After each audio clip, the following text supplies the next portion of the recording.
Hi everyone, I'm here in front of this today and it's a Yamaha Moro 07, but it's got the Yamaha PW-X3 motor.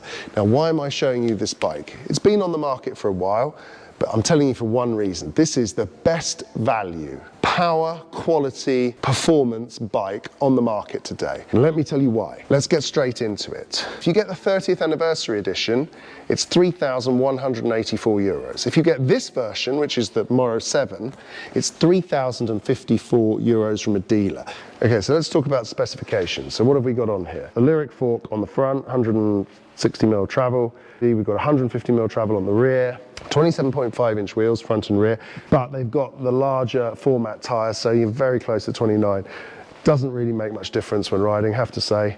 Feels pretty good, very manoeuvrable. The braking system, Magura, MT5s, really good brakes. Absolutely amazing brakes. If you look here, we've got the motor here, weighs just a shade under 3 kilos. And we've got a 500 watt-hour battery, we've got an aluminium twin tube style motor inspired frame. You cannot find on the market another bike from any other brand that comes close to this in reliability, performance, and also quality. Quick mention to the sponsor Liat, who sponsor the channel. This is their new Enduro 4 helmet. Looks pretty cool. This is the black and white version. It's got the detachable chin guard. Really like it, looks good. It's also got a magnetic chin strap. Boom, click.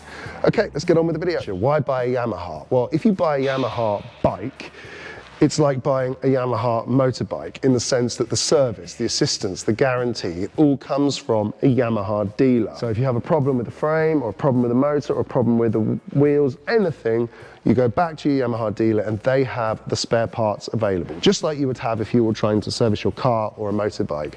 That's pretty unique in this market at the moment. So let's talk about the motor. It's got 85 Newton meters of torque and 250 watts. It's a pretty powerful motor. We're going to go out and play with it in a bit. I've got a Bosch motor with me so we can do a little comparison actually, just riding around, see how they compare. If we take a look at the display and we take a look at the power switch, very, very robust, but in a very sensible position behind the bar here. The remote is very small. For me, for the value for money and what you see here from the display quality and the power switch quality, very good. At this price range from other competitors, you won't find this style of remote and power switch. They'll be a lot cheaper and a lot nastier. This is absolutely top quality for the price. That's not what I want to talk about now. I want to show you this. So what I've got here is a Yamaha PW-X3 motor taken apart. Now normally you don't get to see inside these because obviously they're in the bike unless you go to a trade show. But if you look here, this is the most important thing. These are the two components that are most important. That's the coils and this is the stator. This rotates, this fits inside here like that, and this drives the motor. Oh, you don't want to lose the pieces. This component here is probably the most important part when we're talking about pure power and torque. So the diameter of this influences the torque that you can do with the motor comfortably. Now this is quite small, but it still manages 85 Newton meters. If you were to enlarge this just a tad, you'd probably be able to get out of it 110 or 120 Newton meters.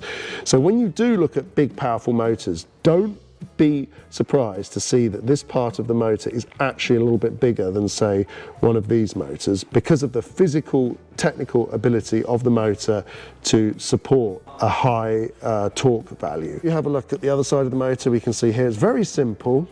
We've got here another transfer gear and then we've got that here and that meshes with this gear, so it's very simple. There's not very many components inside this. And then we've got here, this is the main axle drive. It's got the freewheel in it, it's got the speed sensor, it's got the torque sensor.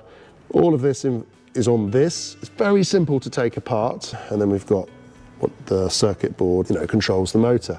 It's actually a very simple setup. You can see the bearings in here, they're pretty easy to remove. There's some circlips, so you can remove it if you want. Also on this bearing. Serviceability looks absolutely fantastic. So if you want to take this apart and fix it, looks like the aftermarket that should be possible. So let's look at the suspension. It's got a fairly simple link design, 4-bar, so we've got pivot here, linkage, shock, very simple, easy to maintain, easy to change the bearings. This is very robust, very let's say, on the trail proven. Drive system, we've got a Shimano XT derailleur cassette. We've got a Praxis crank system, very simple, no trouble there. It comes with Maxxis tyres when you buy it, but obviously they've been using this for test rides. Right, I've been riding some super powerful motors for a while now, so it's good to get on the Yamaha and remember what it feels like. The power, it's smooth. I'm in turbo mode straight away. I like the fact it's got no display apart from just the basic level battery. Later we're going to go up on those mountains up there, but for the moment we're going to ride here. It's very quiet, very smooth. Now if I switch to eco mode, which is that, the motor feels like it just cancels out the resistance feeling. I ride 90% of my time in turbo, I have to be honest, on all the bikes I try. Shakedown. The bike feels really manoeuvrable. Now the pedal response is good as well. It's a very smooth uptake. There's no rattles, no delay. You put your foot on the pedal, poof, it gives you in a very smooth way. But the bike feels more like a bicycle. It doesn't feel like you've got a racing motor on here. You can tune this, so you can put on it aftermarket chip, which allows you to tune the power modes and how it responds with each individual kilometre. So between, say, 0 to 10 kilometres an hour, you can set how the power levels are. You can do that between 10 to 15, 15 to 20, so that's pretty good. Okay, we're on a bit of an incline now. This is where I wanted to come to, a road with an incline. And what we're going to do is just see how well the motor handles peaking out. I'm going to do a bit of a start, stop. I want to know how it feels. I probably can't do a drag race today because I'm not well enough, but we'll try. Yeah, this motor's very smooth. The power builds slowly, and we're immediately at 25 kilometers an hour. But it's a great place to feel the motor very smoothly without any interference from the trail. A Bosch equipped bike here that I just want to do a quick ride on and compare the motor feel.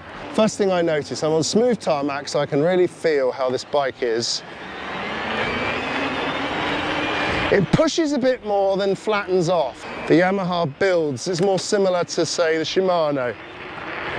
But this thing, once you go to S25, you feel the whole bike go, whoa, slow down. You need to have more cadence, but it flattens off. The Yamaha doesn't flatten off. It has a more constant support feel. Okay, so that was just a quick aside. I just wanted to confirm what I already knew. It's the Yamaha, but it feels like the Yamaha has a little bit more support. Once you've passed that initial pedal stroke or peak power, it peaks and then it drops off, whereas the Yamaha keeps pushing. When we go off-road, I really like the feeling of the motor uphill. It's got a lot of grip. It feels very similar to the Bosch. The sound is very similar to the Shimano. And I would say at the same time it has more of a wave of power similar to the new Shimano 801 software. It doesn't have a massive overrun, but that's okay. When we go into the downhill, I had to use a slightly different test bike because I couldn't use one off the shop floor, but this bike is the same setup. It's really, really smooth, very manoeuvrable. The 27.5 inch wheels, honestly, don't really notice that they are there. It feels very similar to a 29er because it's using a slightly larger tyre format. I will say that this bike is silent. You don't hear any clattering or rattling from the motor. That's really important. On the relaunches, the motor comes in perfectly smoothly. The main weak point of this motor system is the fact that the battery is only a 500 watt hour battery, but it is one of the most efficient systems I've used. Probably has more of a similar feel to, say, a 550 or a 580, possibly 600 watt hour battery in comparison to all the other motors I've used on the market. The last thing I want to mention is the weight of this bike. It's 23 kilos. The 500 watt hour battery and the build style of the frame leads to this exceptionally good weight, and that leads to a characteristic of manoeuvrability. This bike is one of the most manoeuvrable bikes and one of the most fun bikes I've ridden at the lower price range on the market today.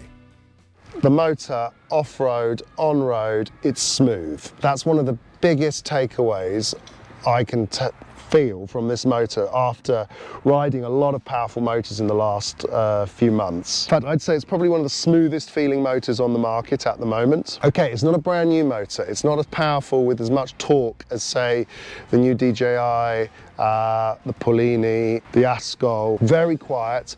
When you pass 25 kilometers an hour, it feels incredibly smooth. You do not notice that feeling. I would say when you start pedaling, it does push marginally less, but then it soon picks up. It has a feeling very similar to the Shimano EP801 with a new software. The original point of this video, and this is where I want the conclusion to really sit.